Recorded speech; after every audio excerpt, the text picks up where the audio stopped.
जय हिंद. मी brigadier Hemant Mahajan.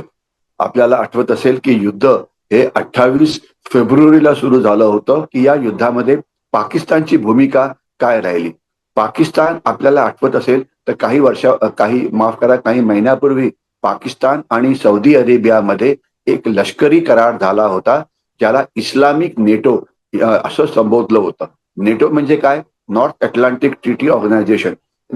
हे युरोपमधलं एक मिलिटरी अलायन्स आहे आणि हे जगातलं मोस्ट पॉवरफुल असं मिलिटरी अलायन्स आहे.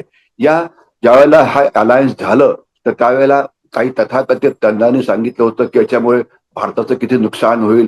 आता पाकिस्तानची कशी प्रगती होते आहे आणि पाकिस्तानच्या करारात असं म्हटलं होतं की जर सौदी अरेबियावरती हल्ला झाला तर तो पाकिस्तानवरती सुद्धा झाला असं म्हणता येईल आणि त्याच्यामुळे पाकिस्तानचं सैन्य हे सौदी अरेबियाच्या रक्षणाकरता वापरलं जाईल. आता सौदी अरेबियावरती इराणनी मोठ्या प्रमाणात हल्ले केले आहे. त्यांची जे अॅरॅम्को नावाचा जो सर्वात मोठा तेल शुद्ध कारखाना आहे तो त्यांनी पूर्णपणे बंद पाडला आहे. गॅस निर्मिती त्यांनी बंद पाडलेली आहे. त्यांची इकॉनॉमिक ऍक्टिव्हिटी पूर्ण बंद पाडलेली आहे. आणि अशा परिस्थितीमध्ये तिथे जे पाकिस्तानी सैन्य आहे, जवळजवळ 30-35 हजारहून जास्त पाकिस्तानी तिथे सैन्य असावं, त्यांची कामगिरी काय झाली तर त्यांची कामगिरी ही शून्य झाली.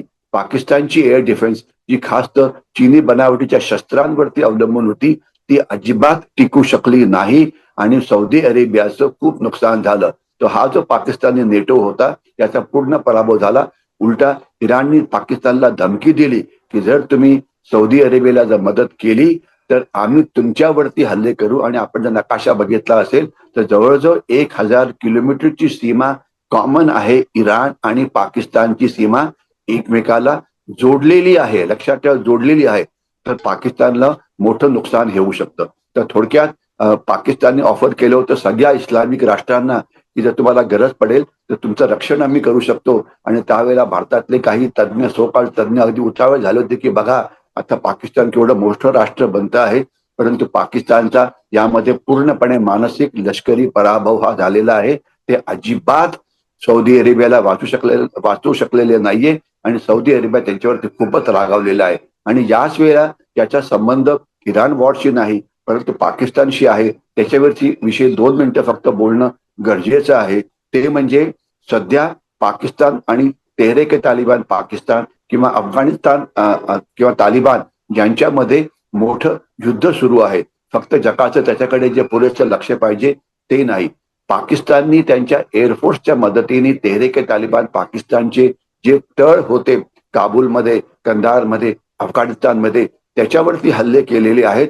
आणि यामध्ये अनेक नागरिक मारले गेले आहेत, अफगाणिस्तानचे नॉर्मल नागरिक.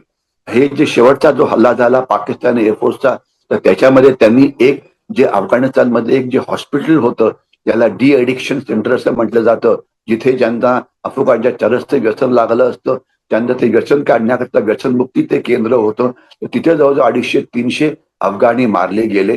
तर आता अफगाणिस्तान आणि पाकिस्तान यांच्यामध्ये ड्युरंड लाईन म्हणजे जी अफगाणिस्तान पाकिस्तानची सीमा आहे तिथे एक भयानक युद्ध सुरू आहे आणि पाकिस्तानी सैन्याला मोठ्या प्रमाणामध्ये नुकसानाला सामील व्हावं लागतं आहे. आणि पाकिस्तानी सैन्याची जे तेहरीक तालिबान पाकिस्तान आहे, जे खैबर पख्तूनख्वा नावाचा जो प्रांत आहे आपल्या पाकिस्तानमध्ये, तिथे जमिनीवरती ऑपरेशन करण्याची हिंमत नाही हे आपल्याला कळायला पाहिजे. म्हणजे पाकिस्तानचं आर्थिक नुकसान, पाकिस्तानचं लष्करी नुकसान हे मोठ्या प्रमाणात होत आहे. आणि आपण याच्यामध्ये जर बलुची जर लोक पकडले तर आज 50% पाकिस्तानचं सैन्य हे पाकिस्तानच्या आत लढण्यामध्ये गुंतलेलं आहे. म्हणजे ट्रेडिशनली 85% पाकिस्तानी सैन्य हे भारत पाकिस्तान सीमेवरती असायचं. आज 50% पाकिस्तानी सैन्य हे पाकिस्तानच्या आत बलुचिस्तानमध्ये, खैबर पख्तूनख्वामध्ये बलुची रिबेलच्या विरुद्ध युद्ध करण्यात गुंतलेलं आहे. 15-20% सैन्य हे अफगाणिस्तान पाकिस्तान सीमेवरती आहे. म्हणजे पाकिस्तानला थोडक्यात 2 फ्रंट वॉर वरती लढायला आता भाग पडतं आहे आणि पाकिस्तानचं मोठ्या प्रमाणामध्ये नुकसान होतं आहे. बघूया पाकिस्तान या युद्धामध्ये किती वेळ टिकेल. पाकिस्तानची आर्थिक व्यवस्था खराब आहे, पाकिस्तानची लष्करी व्यवस्था खराब आहे, पाकिस्तानचं सगळंच नुकसान मोठ्या प्रमाणामध्ये होत आहे. आता आपण येऊया चीनकडे. ज्या त्याच्या आधी थोडस रशियाकडे पण येऊया. रशियाचा या युद्धामध्ये प्रचंड फायदा झाला आहे. कारण आता तेलाचं संकट आल्यामुळे, गॅसचं संकट आल्यामुळे आता रशिया सगळ्या जगाला मोठ्या प्रमाणामध्ये तेल विकायला तयार आहे. आणि त्याला अर्थात अमेरिकेने एक सवलत दिल्यामुळे आता जे तेल गल्फ ऑफ होर्मुझ मधून येत नाहीये ते रशिया विकत आहे. आणि आपण बघितलं, पण जर बातम्या नीट ऐकत असाल तर 20-25 जहाजं ज्यांचं तेल रशिया पाठवत होतं चीनकडे, तर त्या जहाजांनी आता आपला रस्ता बदली केला आहे आणि ते आता भारताकडे भारताच्या बंदराकडे येत आहे. मग ते तेल असो की गॅस असो, म्हणजे जे नुकसान आपल्या ऑइल संकटाचं होत होतं गल्फ ऑफ, आपलं 20% तेल किंवा 50% गॅस हा गल्फ ऑफ होर्मुझ मधून येतो, तो थांबल्यामुळे थोडंफार नुकसान होत होतं. तर ते आता पूर्णपणे नुकसान जे आहे ते इकडून भरून पाडलं जात आहे. आणि रशियाला आता प्रचंड प्रमाणामध्ये पैसा मिळतो आहे.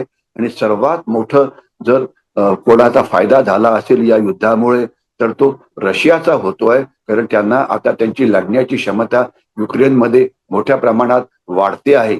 आणि याचबरोबर इमॅजिन करा, युक्रेन सारखा देश की जो स्वतः युद्धात अडकला होता, त्यांनी सुद्धा आपले एक्सपर्ट आता अमेरिकेकडे पाठवायला सुरुवात केली ड्रोन वॉरफेअरची. कारण युक्रेनला रशियाच्या ड्रोन विरोधात स्वतःचं रक्षण कसं करायचं, आपले ड्रोन कसे वापरायचं याचं एक मोठं प्रॅक्टिकल नॉलेज आहे की जे गेले 4 वर्ष रशियाच्या विरोधात वापरतायत. तर आता युक्रेनचे ड्रोन एक्सपर्ट हे आता आखाती देशामध्ये येऊन त्यांना लढण्याकरता मदत करता आहेत आणि अमेरिकेला मदत करतायत. कारण त्यांचा प्रॅक्टिकल एक्सपिरियन्स या क्षेत्रामध्ये खूप जास्त आहे. आणि याच्यामध्ये एकच मी मुद्दा मांडतो, हा मुद्दा आपल्याला नंतर कव्हर करावा लागेल.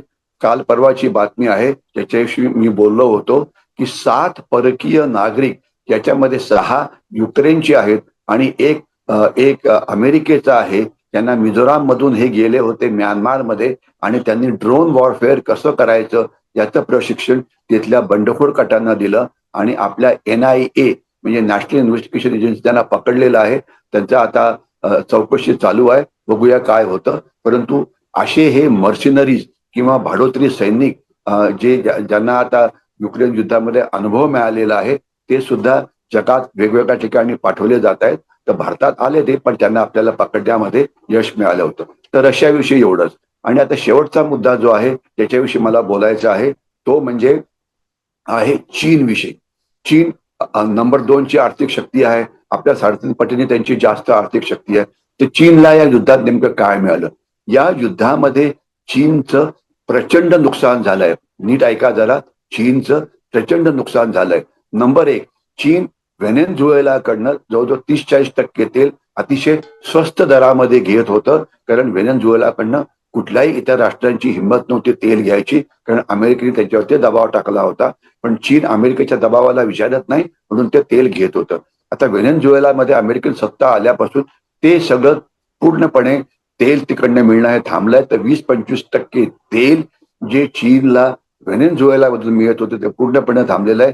50-60 अब्ज डॉलर्सचं जी गुंतवणूक व्हेनेझुएलाच्या ऑइल सेक्टरमध्ये जी चीननी केली आहे ती पूर्णपणे बर्बाद झाली आहे. तर चीनचं तिथे थोडं नुकसान झालंय.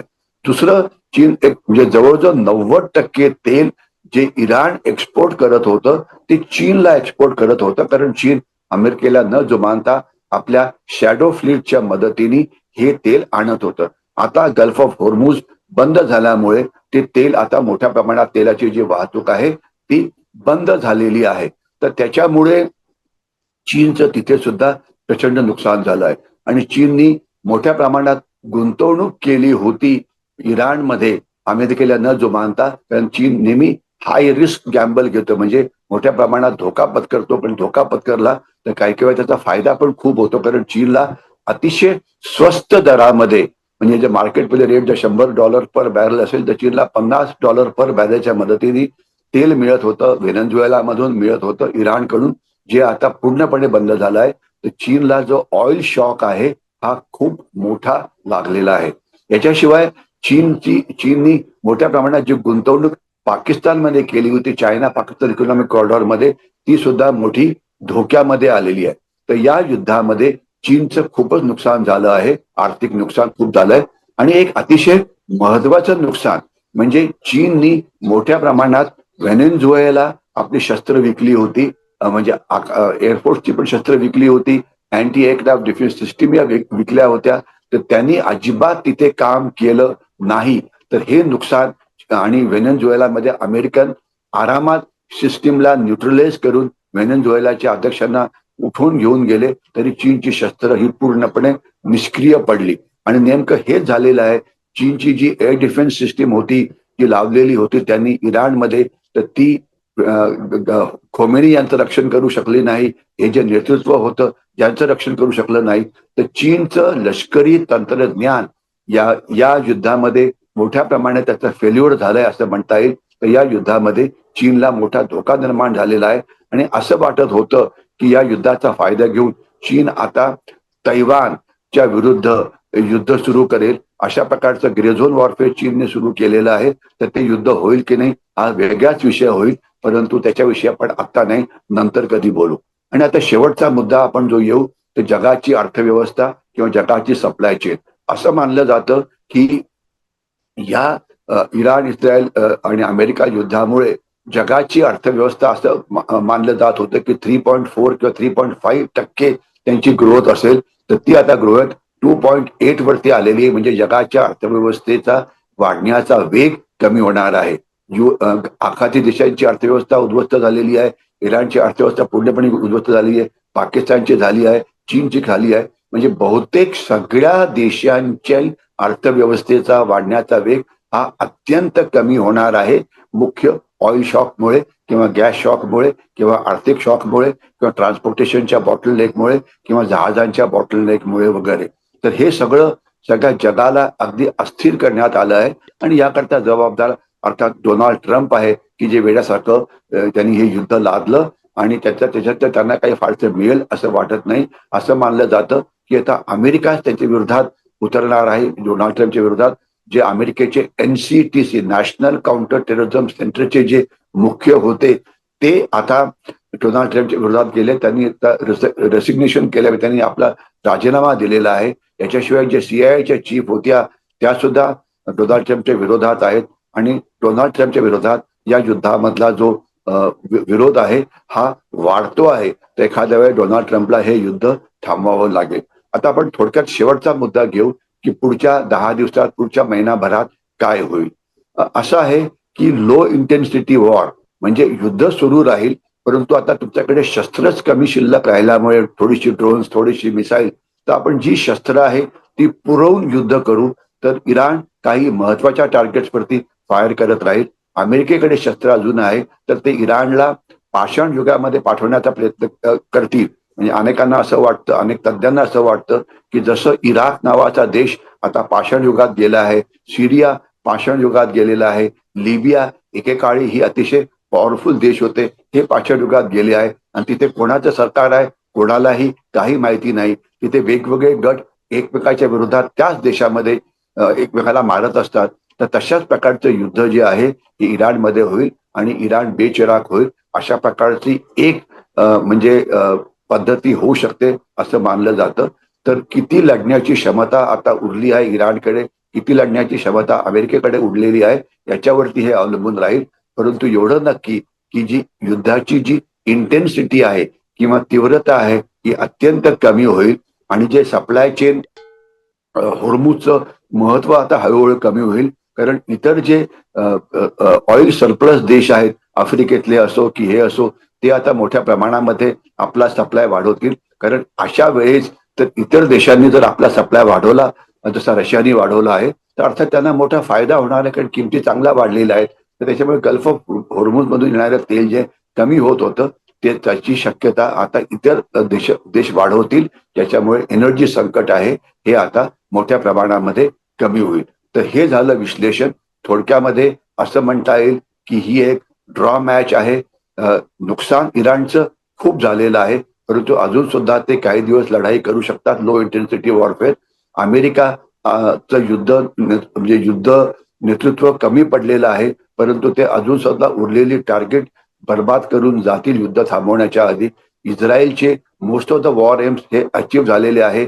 आणि आता हिजबुल्ला म्हणा, हमास म्हणा किंवा हुती म्हणा, हे 15-20 वर्ष मागे पडलेले आहेत. तर रशियाचं याच्यामध्ये खूप फायदा झालेला आहे. चीनचं याच्यामध्ये खूप नुकसान झालं आहे. पाकिस्तानचं प्रचंड मोठं नुकसान झालेलं आहे. आणि या परिस्थितीमध्ये सगळं जग अस्वस्थ असताना भारताने आपलं सप्लाय चेन चांगलं ठेवलेली आहे. आपलं ऑइल सिक्युरिटी चांगल्या पद्धतीने गार्ड केली आहे. गॅस सिक्युरिटी चांगल्या पद्धतीने केले आहे. जो आपल्याला फर्टिलायझर्स म्हणजे जो त्याला खतं म्हणायचं, त्याचं सप्लाय चेन आपण चांगली ठेवलेली आहे.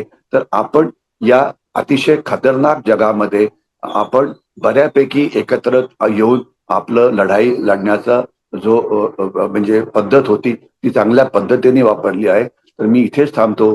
जय हिंद.